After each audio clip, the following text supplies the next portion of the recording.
So vanaand, broers en susters, dink ek is eintlik regtig vir ons 'n baie belangrike gedeelte waaroor ons gaan praat. Dis miskien een van die mees bekendste gedeeltes wat mense praat wanneer of oor teach wanneer hulle praat oor die evangelie. Dalk bietjie meer een van die bekendste gedeeltes van wat Paulus ook al geskryf het.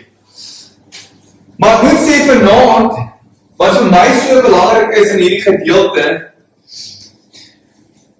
is toe ons in die laaste paar weke begin het met ons reis, en ons reeks wat ons sê vir my en my huis, is ons almal die hele tyd verwagting, wanneer kom die gedeelte nou wanneer ons begin praat van wat die rol van die man is, en die rol van die vrou, en die rol van die kinders.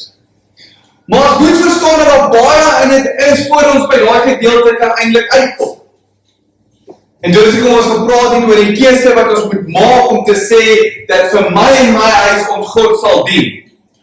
En ons die afgode aan een kant sal sit. En ons verstaan wat die hart van die Vader is. En dit was belangrik vir ons om te sien hoe God se huis lyk. En hoe dit in orde werk. Nou voor ons verder kan gaan, is daar eintlik 'n baie belangrike gedeelte waaraan ons moet raak. En dit is ons eie identiteit. Elkeen wat hier sit, sy identiteit. Wie ons is. Want voor ons enigstens kan begin praat oor die rol van die man, en die rol van die vrou, en die rol van die kinders, moet ons eers verstaan wie ek is.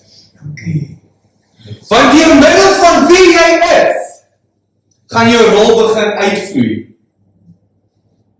Deur middel van die openbaring van jouself vir wie jy is, gaan jou rol begin duidelik raak. Want baie van ons begin ons identiteit nog koppel aan die verlede, aan die vorige lewe. Of ons koppel ons identiteit aan wat kon gewees het. Of miskien aan ons huidige sukses in ons lewe. Of ons koppel dit aan die verhoudings wat ons het. Die karre wat ons ry. Maar ons moet vir ons 'n baie belangrike vraag vra. Wie sê God is jy?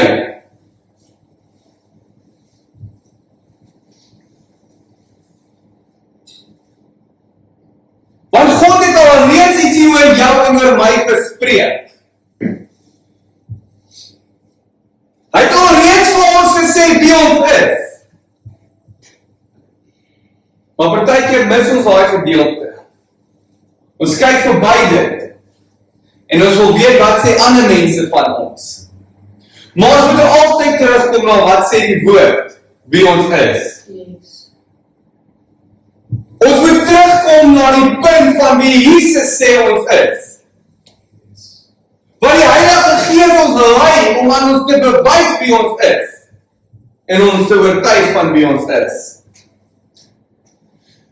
So as ons begin in Romeine 8, dan begin ons sommer by Romeine 8 vers 1 wat sê, daar is dan nou geen veroordeling vir die wat in Christus Jesus is nie, vir die wat nie na die vlees wandel nie, maar na die Gees.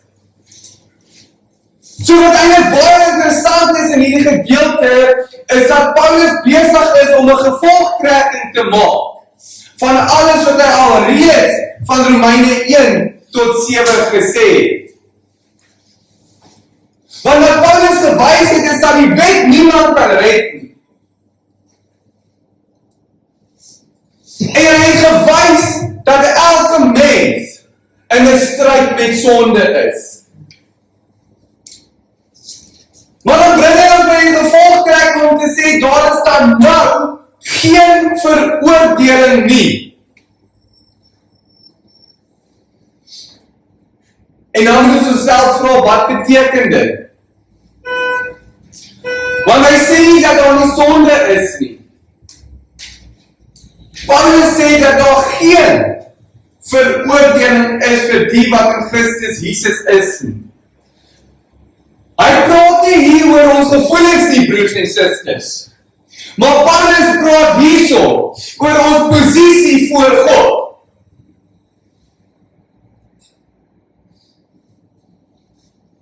Want die woord veroordeling verwys na 'n uitspraak van 'n regter nadat skuld vasgestel is.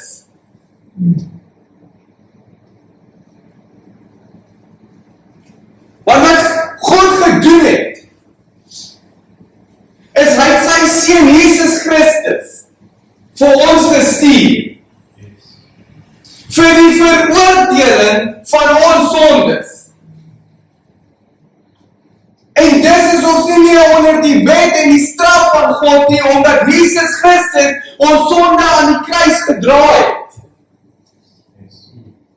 En dat daar geen meer veroordeling vir my en jou is nie. Vir die wat in Christus is. En nou moet ons onsself vra, hoe kan dit wees? Was God se wet dan nie perfek nie? Het God sy planne verander? Maar ons moet verstaan dat God nie sonde kan ignoreer nie. En hy maak nie asof dit nie gebeur het nie. Die Bybel leer vir ons presies die teenoorgestelde. In Jesaja 53 sê, maar hy is ter wille van ons oortredinge deurboor, ter wille van ons ongeregtighede verbrysel. Die straf wat vir ons vrede aanbring, was op hom. En hier is 'n profesie oor Jesus. Want aan die kruis het God die geregtigheid een kant toe gesit nie. Hy het sy geregtigheid uitgeoefen op sy seun wat hy vir ons gestuur het.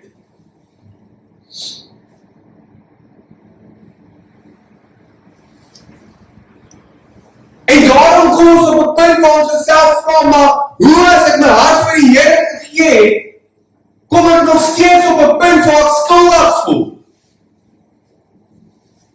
Of ek voel ek is nie goed genoeg nie?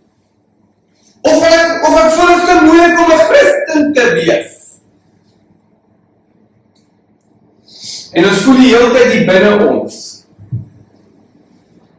dat ons veroordeel word.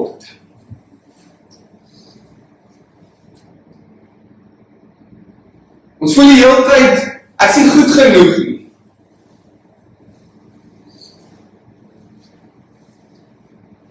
Hele tyd as jy terugval in jou sonde in, dan sê jy miskien, yes, ek is sleg. Want dit is hoe ons voel partykeer. Ons voel dat ons nie goed genoeg is om gered te word nie. En dis 'n leuen van die vyand af. Yes. Want wanneer ons kyk na wat Paulus geskryf het, sê hy dat daar is geen veroordeling vir die wat in Christus Jesus is nie. Dit beteken dat wanneer jy skoon gewas is deur die bloed van die lam, dat jy nie meer deur dieselfde veroordeling gaan as wat die persoon gaan wat nie vir Christus ontvang het. En dit is belangrik vir ons om dit te besef. Want daar is 3 verskillende gedeeltes wat ons hier moet sien. Die eerste gedeelte is die veroordeling. So wanneer ons kyk na onsself en waar ons gaan, Paulus praat hier van die veroordeling. Maar dan is daar 'n tweede belangrike gedeelte. In Johannes 16 sê dit, die Heilige Gees het die wêreld kom oortuig van sonde. So die tweede gedeelte is die Heilige Gees wat binne ons kom. En wanneer jy skuldig voel, wanneer jy in sonde geval het, is dit die oortuiging van die Heilige Gees wat vir jou terug wil lei na bekering toe. Wat jy wil teruglei na die waarheid toe. So wanneer jy voel ek is nie goed genoeg nie, omdat dat die woord sê dat daar geen meer veroordeling op jou is nie. En so wanneer jy die ding voel dat miskien is ek besig om iets verkeerd te doen, moet jy besef dat dit miskien die Heilige Gees is wat vir jou wys dat jy iets moet verander. Yes. En die derde gedeelte is God se terugdaging. En ons moet verstaan dat wanneer dinge dalk sleg gaan met ons, is nie omdat ons sondaars is nie, maar miskien is dit omdat jy onder God se terugdaging is en hy is besig om jou te vorm in die persoon in wat hy wil hê jy moet wees. En dis nie veroordeling nie, maar dis God se tug. Want die woord sê vir ons dat God tugtig die wie hy liefhet. En so wanneer ons verstaan dat wanneer ons in die lewe gaan en ons val terug in sonde in, dat daar nie veroordeling is nie, maar dat miskien die Heilige Gees hier binne ons werk om ons te oortuig van wat ons verkeerd doen. Want wanneer daar condemnation is, soos hulle in Engels sal sê, is dit van die vyand af, wat vir jou leuns wil kom vertel, dat jy nie gered is nie. En dat jy nie goed genoeg is vir die bloed van die lam nie. En so ons moet besef deur hierdie gedeelte dat die bloed was ten dienste betaal vir ons, sodat ons nie meer onder die veroordeling is van dit. Maar nou moet ons ook vir onsself net 'n belangrike ding vra. Want broers en susters, hierdie gedeelte moet nie gelees word dat sonde oukei is nie. Dit is glad nie wat Paulus hier sê nie. En te veel van ons het in ons lewe dalk al deur die gedeelte gelees en besef ons is nie veroordeel nie, so ons kan maar doen net wat ons wil. Dit is nie die waarheid nie. Want dit is nie wat die woord sê nie. Want in Romeine 6 sê Paulus vir ons, sal ons in sonde bly, sodat die genade meer kan word. En hy antwoord dit deur te sê nee, stellig nie. Yes. Want ons ontvang nie die genade om aan te hou verkeerd te lewe nie. Ons ontvang nie die genade om aan te hou slaaf te wees aan sonde nie. Ons ontvang die genade sodat ons kan verander. Yes. Ons ontvang die genade sodat ons nie gemaak kan word. En broer en suster, wanneer ons vir Christus in ons harte ontvang het, en ons is nie gemaak en ons het die Heilige Gees in ons, kan ons nie meer gewoond wees aan sonde. Want wanneer ons nuwe lewe ontvang het en ons het die Heilige Gees hier binne ons, dan moet ons ongemaklik raak met die sonde. En ons moet ongemaklik raak met die dinge van die wêreld. Want ons het dan nuwe lewe binne ons. Ons het die Heilige Gees binne ons.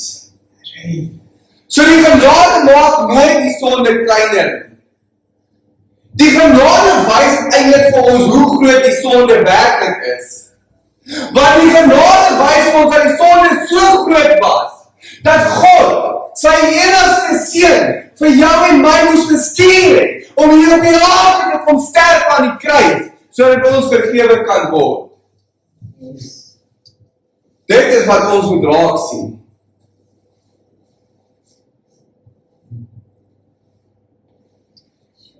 Maar die evangelie regverdig nooit die sonde nie. Maar die evangelie regverdig die sondaar.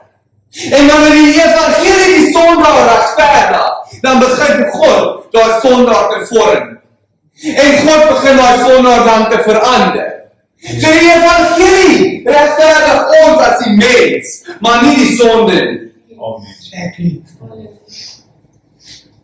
En dit is belangrik, waar Paulus eindig met vers 1, of in die gedeelte wat hy sê, vir die wat in Christus Jesus is, Dis belangrik vir ons om te besef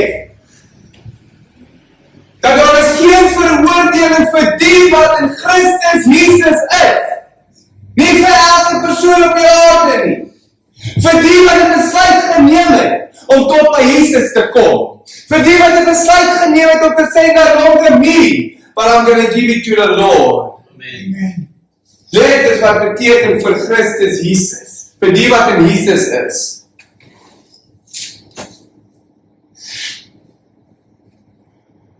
Want om Christus Jesus binne jou te hê, beteken jy verhouding met God. Want hy het afgekom op aarde. En hy het mens geword. But he was sinless. Sodat hy gewys het dat hy sonde kan oorkom. Vir jou en vir my. Om dit op hom te vat. En Paulus skryf in 2 Korintiërs 5:17, hy sê, daarom as iemand in Christus is hy 'n nuwe skepping. Broers en susters, moet dit raak lees. Want dit is wat jou identiteit begin vorm. Is wanneer Christus Jesus binne jou is, en hy maak jou 'n nuwe skepping, dan begin hy verander wie jy is. En hy begin jou gewoontes verander, en hy begin die gedagtes verander, en wat daaruit begin vloei is nuwe lewe. Yes.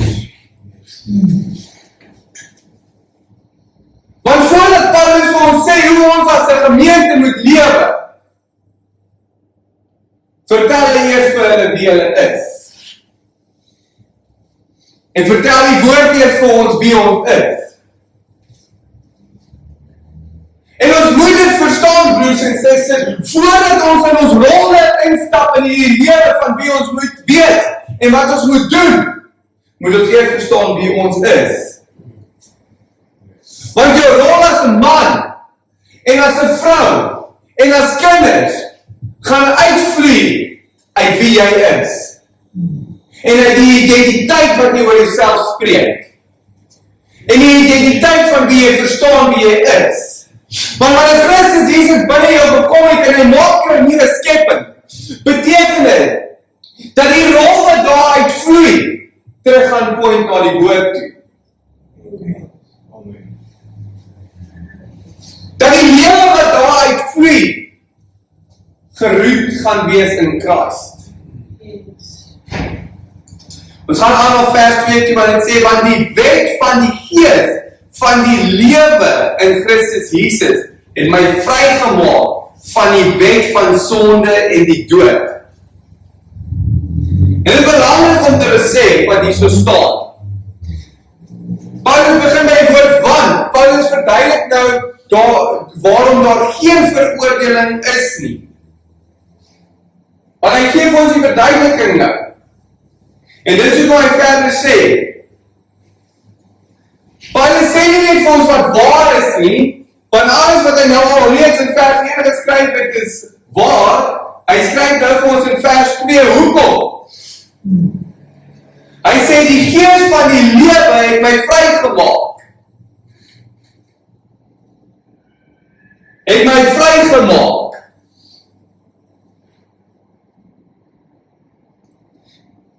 Die redding gaan nie net oor die skuld wat afgeskryf is nie. Die redding gaan oor die feit dat jy vrygemaak is, broer en suster. Dit beteken dat daar was 'n tyd wat jy 'n slaaf was aan die sonde. Maar nou is jy vrygemaak en jy is nie meer onderdanig aan die sonde nie, maar jy is nou onderdanig aan Jesus Christus. Want jy is vrygemaak en skoon gewas deur die bloed van die lam. Yes. En ons moet verstaan dat Paulus hier sê, want die wet van die gees van die lewe in Christus en my vrygemaak van die wet van die sonde en die dood. Yes. So ons kan sien dat hier twee verskillende magte is.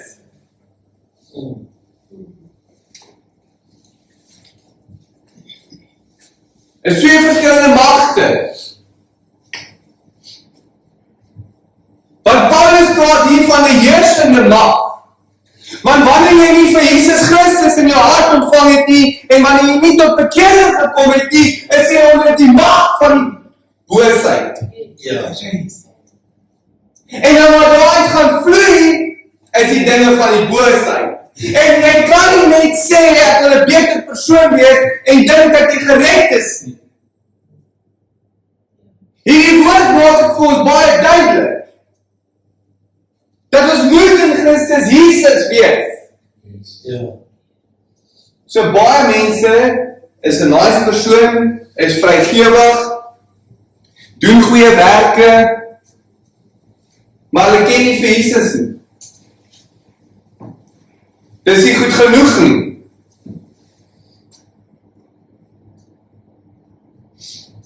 Dis nie goed genoeg nie, broers en susters.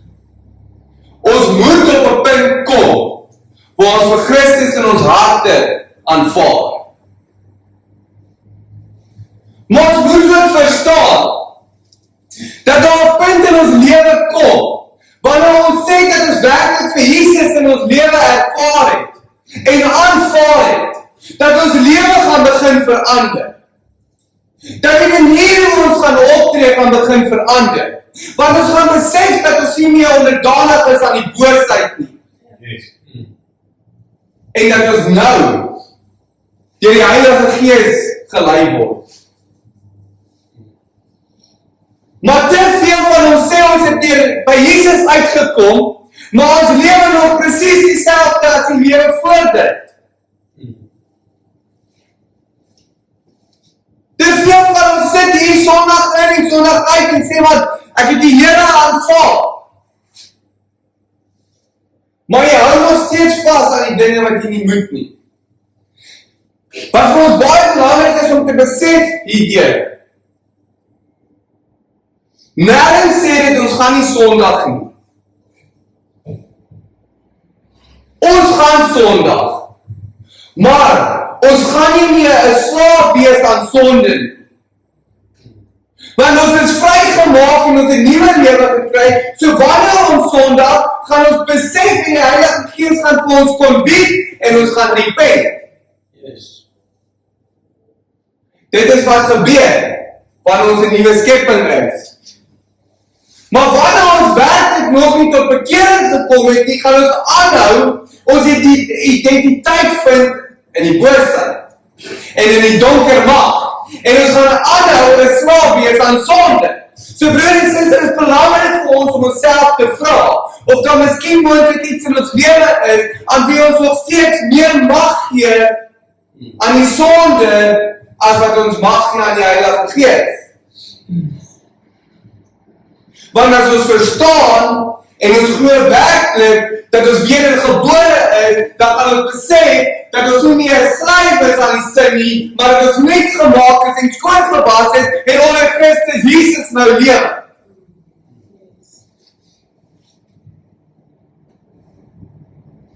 Paulus sê, dit het my vrygemaak. Dit het my vrygemaak. En dit is interessant eintlik in Romeine 7, praat Paulus van die stryd teen sonde. So ek wil dit weer bekend doen, dit beteken nie ons gaan perfek wees nie. Dit beteken nie ons gaan nie sonde hê nie. Maar broer en suster, ons gaan elke dag van ons lewe probeer om nog meer soos Jesus te wees. Ons gaan elke oggend as ons opstaan nog nader aan hom trek, nog meer tyd vir hom gee. Want ons moet nie gewoond raak aan die sonde nie. Want ons kan nie aanhou om sonde lewe en net sê maar ons vergewe nie. Ons is dan nie gemaak, skoon gewas.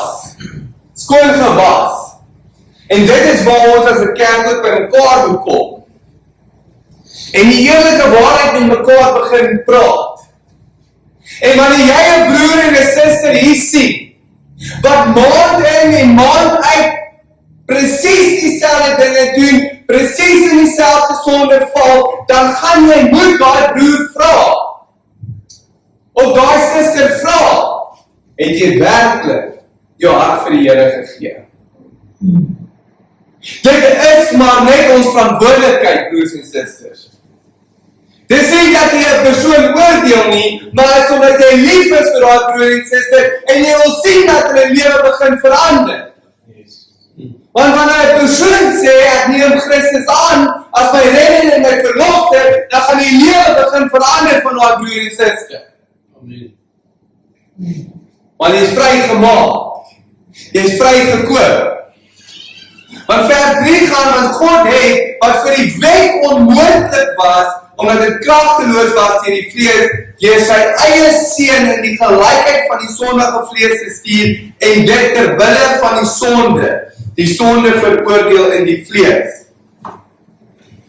En Paulus kritiseer nie die wet nie, broers en susters. Hy kritiseer nie die wet nie, want die wet was 'n perfekte wet gewees. Die probleem was die harte van die mense. Want hierdie wet, wat God vir ons gegee het, en baie verwys trek dat dit Moses wat die Torah was, en die Ou Testament was, dit is 'n perfekte wet.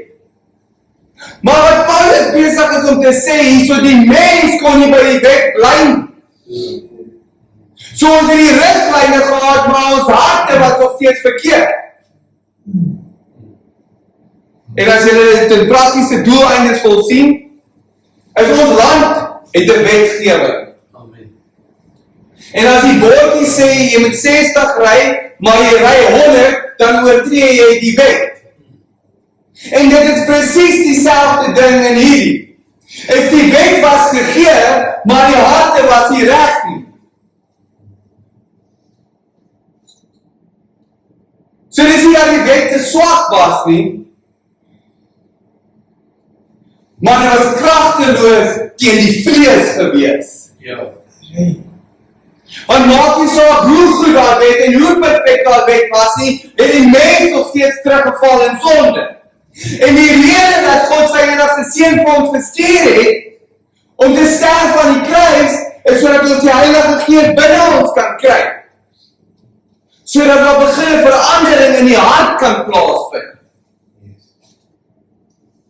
En dat God nie net 'n stel reëls vir ons gestuur nie. Hy het sy seun gestuur, wat sondeloos was, om vir ons te wys, dat hy nog steeds 'n perfekte wet gestuur het, maar al hoe het vervul kon geword het, was deur sy seun te stuur.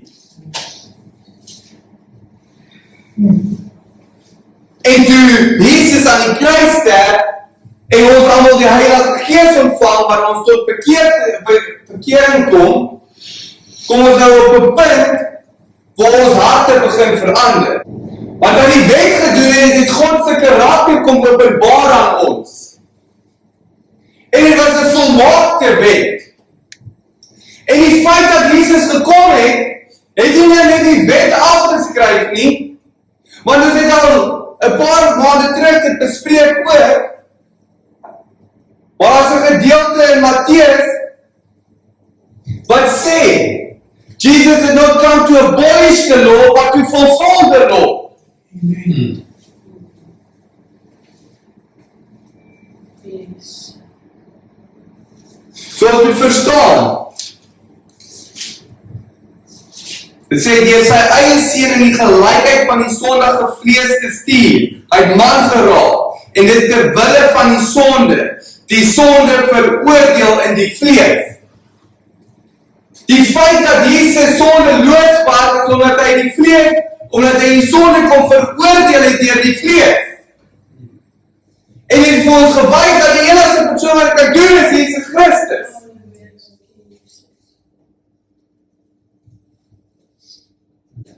Sodat die reg van die wet vervul kon word in ons, wat nie na die vlees wandel nie, maar na die Gees.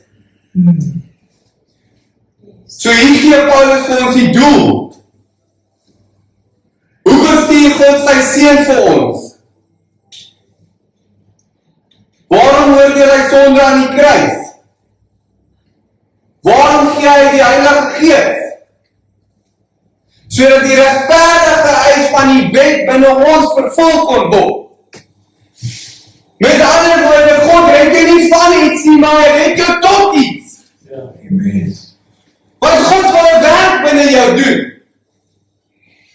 God wil jou hart verander. verander. Hy wil jou verander as 'n persoon, sodat jy kan begin stap in die identiteit wat hy vir jou alreeds het. Yes.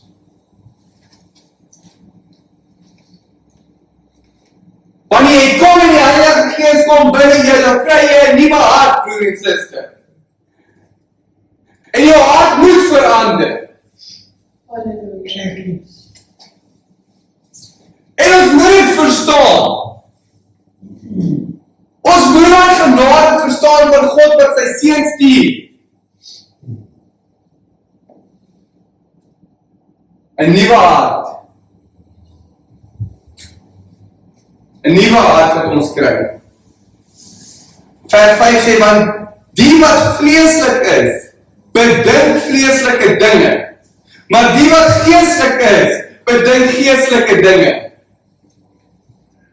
Dit is belangrik om te besef dat Paulus nie oor gedrag praat nie, hy praat van die hart. Hy begin by die ingesteldheid van 'n mens, want wat jou hart vol op die einde van die dag, word weerspieël uiterlik. Wat jou hart vol bepaal eintlik die lewe wat jy dan leef.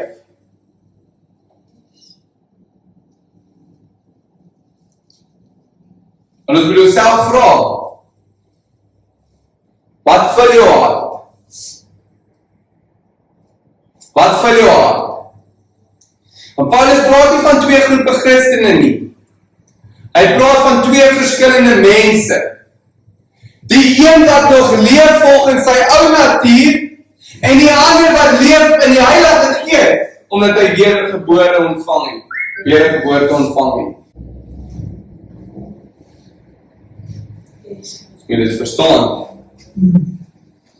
En dit is belangrik om te sê, want die wat vleeslik is, bedink vleeslike dinge. Broer en suster, as jy in die wêreld gaan leef, en ander dink aan die dinge van die wêreld, wat Paulus eintlik hierdeur bedoel, om het kortlik op te som, die ek lewe. Wanneer jy die vleeslike dinge bedink, is hoe kan ek meer sukses bereik? Hoe kan ek beter wees? Wat kan ek doen? Ek.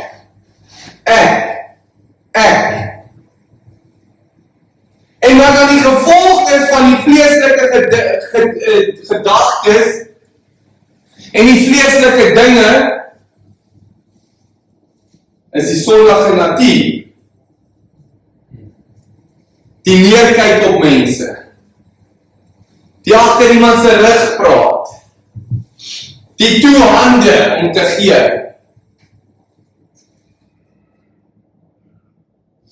Maar wanneer ons die dinge van die Gees bedink,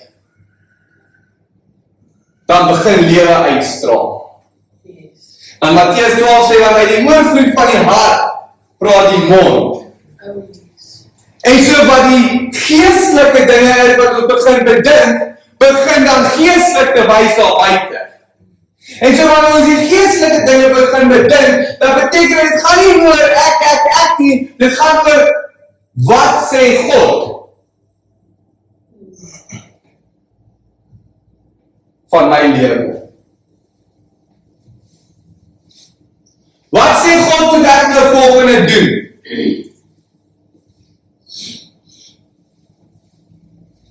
En ons moet onsself vra, is ons besig om intentioneel te wees oor so te lewe? Is ons intentioneel om geestelik te bedink? Of bedink ons nog te veel vleeslike gedagtes? Maar broer en suster, is duidelik, ek wil dit vir julle duidelik maak. Dat jy kry die persoon wat glad nie vir Christus ken nie. En dan kry jy die persoon wat vir Christus aanvaar het, maar nog in sonde val. Dis twee verskillende situasies. Dis twee verskillende mense. Want ek en jy, wat vir Christus ontvang het, kan nog steeds in sonde val. Die verskil is, ons gaan nie uit ons pad uitgaan om in sonde te val. Ons gaan probeer verander. woord. Ons gaan in die teenwoordigheid van God kom. Maar die persoon wat nie vir Christus ken, die gaan nie worry oor dit nie. En gaan aanhou met hulle dinge. Aanhou met die ek lewe. Vers 6 sê, wat die vlees bedink is die dood, maar wat die gees bedink is lewe en vrede. So dit wys vir ons dat om in die vlees te lewe lei na die dood toe. Broers en susters, is dit nie belangrik vir ons om dit te besef nie. Dis hoekom ek altyd sê, ons moet eintlik so opgewonde wees om uit te kan gaan en die evangelie te gaan verkondig. Want daar is mense daar buite wat in die vlees lewe en wat na die dood toe gelei word as gevolg van hulle self. En dis mense dalk baie naby aan jou. Mense wat jy op die naam ken. Mense met wie jy te doen het elke dag van jou lewe.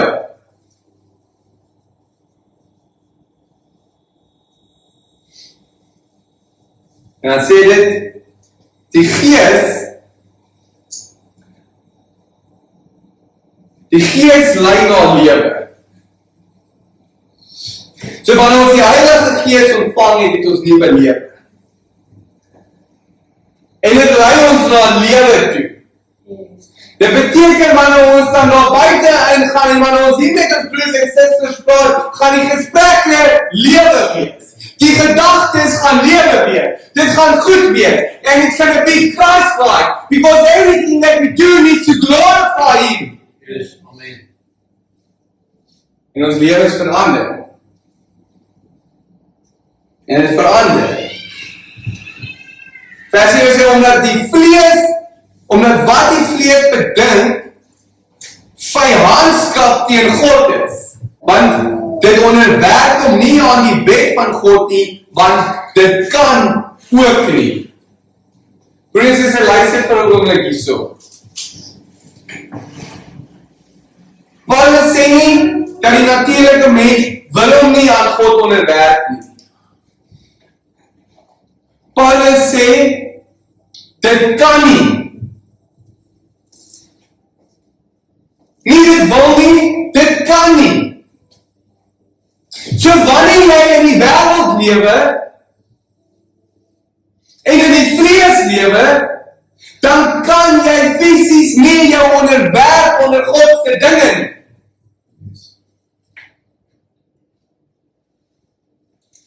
So dis nie bloot onkunde nie. Dis nie opvoeding nie, of nie dissipline nie. Die probleem is die persoon se natuur. Die natuur is die probleem.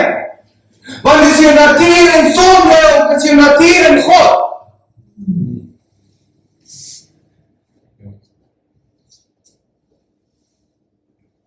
En dis hoekom ons altyd alleenlik net eer aan God kan gee wanneer iemand tot bekering kom. Want dit is nie wat hoe goed ek of jy is om 'n broer en 'n suster kerk toe te nooi nie. Dis net deur die genade van God. Want as ons nie vir Jesus gehad het nie, as ons nie die Heilige Gees gehad het nie, sou ons nooit vir God verkies het nie. Want ons natuur sou dit nie gewees het nie, want dit sê die persoon, dit kan nie. Paulus sê dit kan nie. Omdat wat die vlees bedink vyandskap teen God is, want dit onderwerp hom nie aan die wet van God nie, want dit kan nie. So as ons nie die Heilige Gees gehad het nie, as ons nie Christus gehad het aan die kruis gesterf het, dan kan ons nie vir God kies nie. Want dit is in die vlees. En so die enigste manier vir iemand om tot werklike bekering te kom, is om 'n aanraking te hê met die Heilige Gees. Yes. En dit wys ook vir my en jou broer en suster, dat jy wat hier sit vanaand, die Heilige Gees binne jou het. Want die oomblik toe jy ja sê vir Jesus, toe ontvang jy die Heilige Gees binne jou. En so jy moet jouself vra wanneer jy die Heilige Gees binne jou het, hoekom lyk jou lewe nie soos nuwe lewe nie? Want jy kan jouself nie oorgee aan sonde, wanneer wat binne jou is, die Heilige Gees is nie. Nuwe lewe is. Paulus sê, julle is egter nie in die vlees nie, maar in die Gees, as naamlik die Gees van God in julle woon.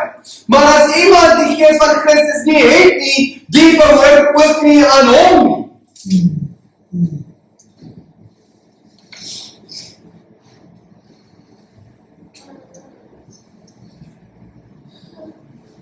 So Paulus sê nie eers vir ons wanneer jy 'n sekere gawe ontvang nie. Hy sê nie eers wanneer jy iets emosioneel voel nie. Hy sê wanneer jy tot bekering kom. Wanneer wedergeboorte plaasvind, dan ontvang jy die Heilige Gees.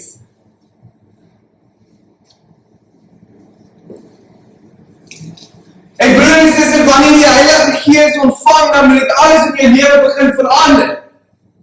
En dit moet jou identiteit begin verander. En wat jy van jouself dink moet begin verander. En wat jy aan gewoontes moet begin verander. En die dinge van die verlede moet begin verander. Want jy is nie gemaak in Christus nou. So wat die woord vir jou begin sê, moet die waarheid begin raak. Jou standaard moet die woord begin wees. Jou keuses moet volgens die woord begin raak.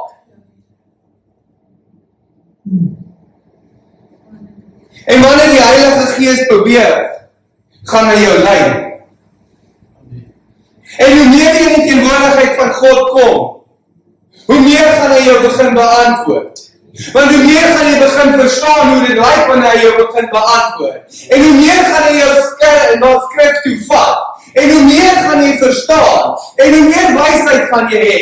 En hoe meer beter keuses gaan jy begin maak. Hoe meer liefde gaan jy hê. Hoe meer vrede gaan jy begin ervaar. Wanneer jy die Heilige Gees ontvang, broer en suster, dan kom daar groei in jou lewe.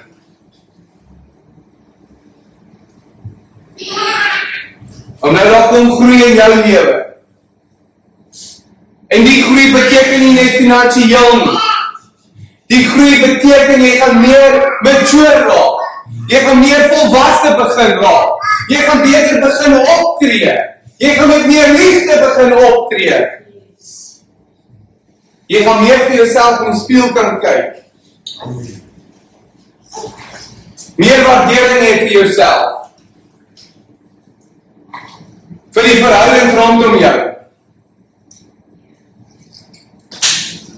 Want wanneer jy die Heilige Gees ontvang, broer en suster, en jy loop in sonde, gaan die Gees jou kom oortuig.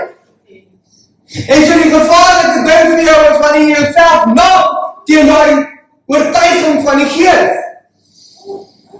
En so wanneer jy op sosiale media vir die uur lang nou sit, en die Heilige Gees sê klim af, en jy sê nee, nog 'n uur, dan is jy besig om te deny wat hy vir jou wil wys.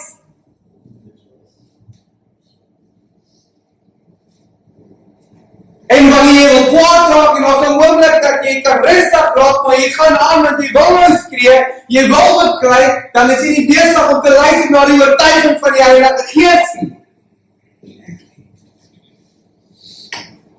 Ek sê jy het nou nie meer bekeer nie, maar broer en suster, jy moet toch verander. Dit beteken hoe jy nou optree en hoe jy oor 'n maand optree, gaan anders te begin lyk. En so ons moet verstaan, voordat ons rolle begin verstaan, en voordat ons kyk wat 'n man moet doen, en kyk wat 'n vrou moet doen, en kyk wat met kinders doen, moet ons eers vir onsself vra, is ek besig om te doen wat ek moet doen? Leef ek soos ek moet leef? Verander ek soos ek moet verander? Want wanneer die Heilige Gees binne jou is, dan sê dit jy nuwe lewe. Dit sê jy is nie onderdanig aan die sonde nie. Jy is nie 'n slaaf van die sonde nie. So broer en suster, As jy dan die Heilige Gees binne jou het, hoekom leef ons nie so nie? Maar as Christus in julle is, dan is die liggaam dood wanneer die sonde, maar die Gees is lewe wanneer die geregtigheid. So dit wys vir ons broer en suster, dat ja, jy kan nog steeds siek raak. En die vreeslike ding van ons gaan doodgaan. Maar dit is nie waaroor dit gaan. Dit gaan oor die Gees. En ons moet verstaan, broer en suster, dat ons dit in Johannes 17 vers 3 het nou al 'n paar keer gelees. En dit is die ewige lewe, dat ek U ken. So broer en suster, moenie wag vir die dag wat jy doodgaan, om in die ewige lewe in te gaan nie. Wanneer jy vir God ken, begin die ewige lewe vir jou. So wanneer jy sy teenwoordigheid kom, begin die ewige lewe vir jou. En 100% gaan die ewige lewe vir ons in die hemel baie anders te lyk as hier op aarde. Maar ons moet verstaan dat in die Gees ons deur kan druk. En ons vrede kan ervaar. En ons liefde kan ervaar. En yes, wanneer ons miskien in die vlees seer kry. Of ons is in 'n karongeluk. Of is dit siekte opgedoen, dat dit nie beteken dat ons nie bekering gekry het nie. Dit is nie die vlees. Ons is nie onderdanig aan die vlees. Ons is onderdanig aan die Gees. Want dit sê hier so vers 11, en as die Gees van hom wat Jesus uit die dode opgewek het, in julle woon, dan sal hy wat Christus uit die dode opgewek het, ook julle sterflike liggame lewend maak, deur sy Gees wat in julle woon. Broer en suster, dit is God se Gees wat binne jou lewe. Halleluja, Jesus. So jy was dood gewees voordat jy vir Jesus gekry het. Jy was dood gewees voordat jy bekering ontvang het. Maar nou is jy opgewek en jy het nuwe lewe ontvang.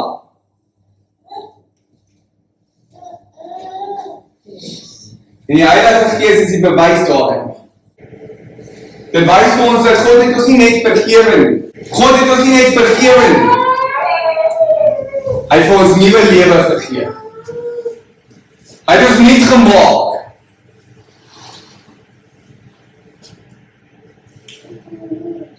Verstaan julle dit? Yes. Hy het ons nuut gemaak. Hy het nie net ons sonde vergewe nie, broer en suster. Hy het ons nuut gemaak. En so ons kan op 'n punt kom in ons lewe wat sê, wanneer ons streef om soos Jesus te wees, dat dinge in ons lewe surely moet begin verander.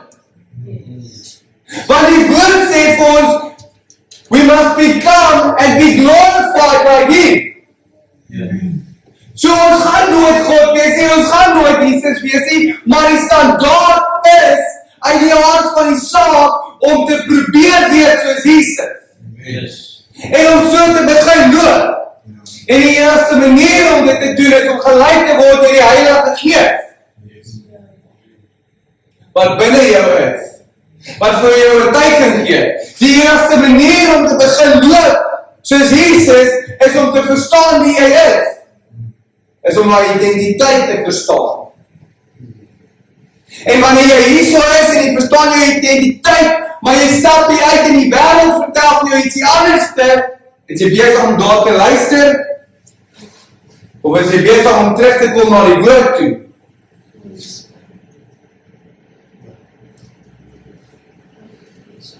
Want dit is nie reg dat ons elke Sondag nie by mekaar kom en net uitstap en vergeet wat er gesê is nie. Dit is nie reg dat jy in jou binnekamer ingaan, die woord lees terwyl jy op social media is nie. Dit is nie reg dat die Gees jou lei om te sê jy moet jammer sê en dan doen jy dit nie. Hoe lyk dit? Daarom dan broeders is ons skuldenaars nie aan die vlees om na die vlees te lewe nie. Want as jy na die vlees lewe, dan sal jy sterwe. Maar as jy deur die Gees die werke van die liggaam doodmaak, dan sal jy lewe.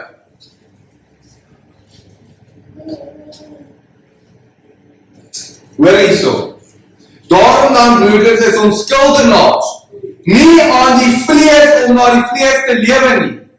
Dit beteken jou ou lewe skuld jou niks meer nie. Amen. Jou ou gewoonte skuld jou niks meer nie. Maar jy is nie 'n skuldenaar van die vlees nie.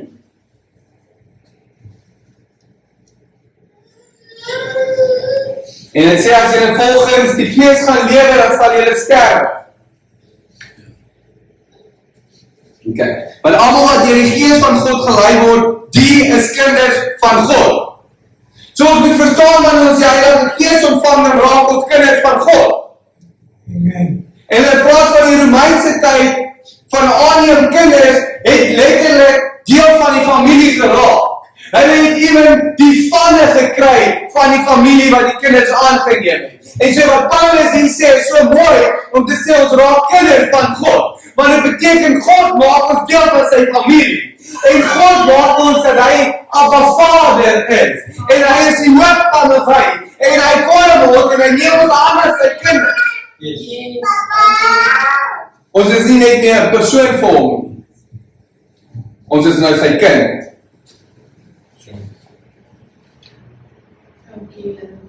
Dit sê want julle het nie ontvang 'n gees van slawerny om weer te vrees nie, maar julle het ontvang die gees van aanneming tot kinders, deur wie ons roep, Abba Vader. Die Gees self getuig saam met ons gees dat ons kinders van God is. En ons as kinders dan ook erfgename van God en mede-erfgename van Christus. As ons naamlik saam met hom ly, sodat ons ook saam met hom verheerlik kan word. Dis vir ons belangrik, broers en susters, om te besef. Hou op argumenteer met sonde. Want jy het die sonde alreeds oorwin deur vir Christus aanvaar het. En deur die Heilige Gees aanvaar het, toe begin jy kind raak onder God. Yes. En jy word aangeneem. En jy van verander. En jy raak deel van God se familie. En jy begin sy kind raak en jy roep na hom Abba Vader. So ons kan nie meer 'n slaaf wees aan sonde nie, want ons het die Heilige Gees binne ons. So wanneer jy die hele tyd terugval in sonde, dan moet jy begin kyk wat is besig om aan te gaan in jou lewe. Want dit is fyn, dis nie fyn nie, maar dit gebeur dat ons in sonde terugval. Maar die Heilige Gees bring oortuiging vir jou om jou terug te lei. Maar wanneer jy elke dag in jouselfde sonde inval, broer en suster, dan moet jy vir jouself vra, het jy werklik vir Christus in jou hart aangeneem? Want as jy werklik vir Christus in jou hart aangeneem het, en jy die Heilige Gees ontvang, wat die woord sê jy doen wanneer jy vir Christus aanneem, dan gaan jou lewe begin anders te lyk. En so wanneer die wêreld na jou begin kyk, dan kan hulle nie 'n persoon in die wêreld sien nie. Wanneer die wêreld na jou begin kyk, dan moet hulle kan sien dat jy 'n kind van God is, sonder dat jy vir hulle sê. Jou optrede, die manier hoe jy praat, moet alles verander. Want ek wil vir ons 'n gedeelte lees, wat almal so goed ken, en almal altyd na toe gaan. Wat praat van die vrug van die Heilige Gees. En wanneer ons die Heilige Gees ontvang, broers en susters, dan in die hart van die saak, gaan die vrug begin wys. Want Galasiërs 5:22-23 sê, maar die vrug van die Gees. Broers en susters, let op hierdie oomblik. Dit sê die vrug van die Gees. Dis enkelvoud. Nie die vrugte van die Gees nie. Die vrug van die Gees. So dis een vrug, dis een nuwe lewe, een nuwe karakter, en hierdie een vrug begin sigbaar raak wanneer jy die Heilige Gees ontvang. En hierdie vrug is liefde, en is blydskap, en is vrede, en is lankmoedigheid, en is vriendelikheid, en is goedheid, en is getrouheid, sagmoedigheid en selfbeheersing. Dis nie 'n kontroleerlys waar hy ons kies wat ons wil hê. Dis een vrug. En die karaktereienskap van daai vrug gaan begin duidelik sigbaar raak wanneer ons die Gees binne ons het. So ons moet verstaan dat ons is nie meer 'n slaaf van die sonde nie. Skoon gewas is deur die bloed van die lam. Nuut gemaak is.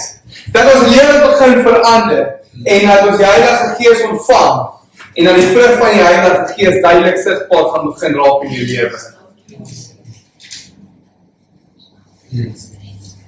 Dit gaan duidelik sigbaar begin raak. So wanneer jy hier vandag sit en jy vra jouself, wie is jy? Dan moet jy terugkom na hierdie oomblik toe. En verstaan dat jy 'n kind van God is. Wanneer jy vir Christus aanvaar het in jou hart. En die Heilige Gees ontvang het. Broer en suster, as jou lewe nie lyk volgens die woord nie, dan moet jy vir jouself vra, hoekom nie? Hoekom wys die vrug van die Heilige Gees nie in jou lewe nie?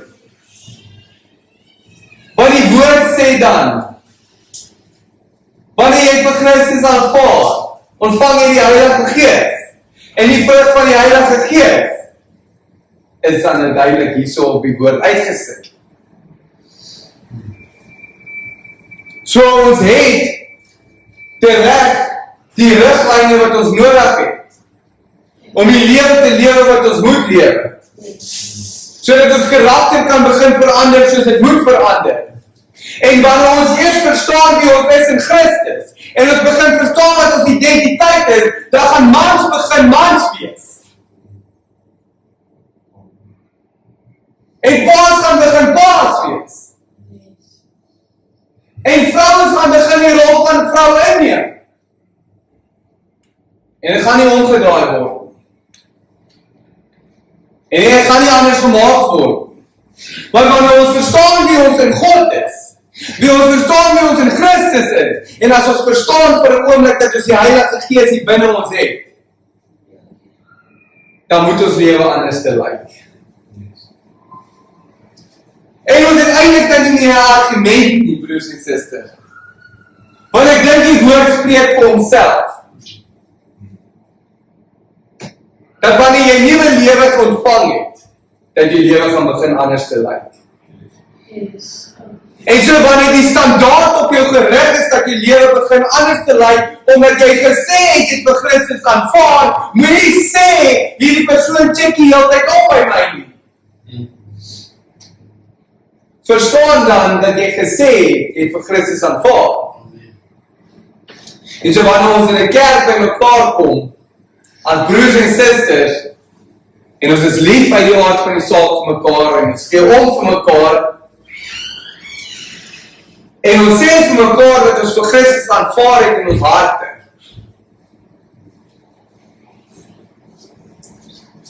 Dan is dit belangrik vir ons om te begin sien dat die vrug van die Gees ook display. Dat die vrug van die Gees duidelik sigbaar is in ons lewens. En broer en suster, dit is niks, maar niks te min van jou gevra, of te veel van jou gevra, om die broer en suster langs jou accountable te hou. Maar wanneer ons verstaan, dat die genade ten duurste, maar ten duurste, gekoop was vir ons, dan gaan jy wat die Heilige Gees hier binne jou het, vir 'n oomblik baie hartseer raak, wanneer jy 'n broer en 'n suster sien met die genade speel. En jy as man of vrou of kind in jou huis, wanneer jy die identiteit aanvaar en opneem wat God sê, dat jy sy kind is, en jy is in daai huis betrokke, dan gaan jy wil hê dat die vrug van daai huis die vrug van die Heilige Gees is. En jy gaan wil hê dat in daai huis is glorified inclined towards him is. Yes. So voor jy begin vra wat jou rol is, vra vir jouself, loop jy soos jy moet loop? Loop jy 'n nuwe lewe in? Loop jy met die Gees binne jou? En wys jy die vrug van die Gees? Let wel, die vrug wat 'n enkel fout is. Yes. So ons kies nie. Dit alles wat Paulus daar noem, moet deel wees wat gesprei word wanneer jy verander. Elke gedeelte gaan dalk nie op alles op een slag nie, maar elke aspek van die vrug van die Heilige Gees gaan duidelik sigbaar in jou lewe begin raak.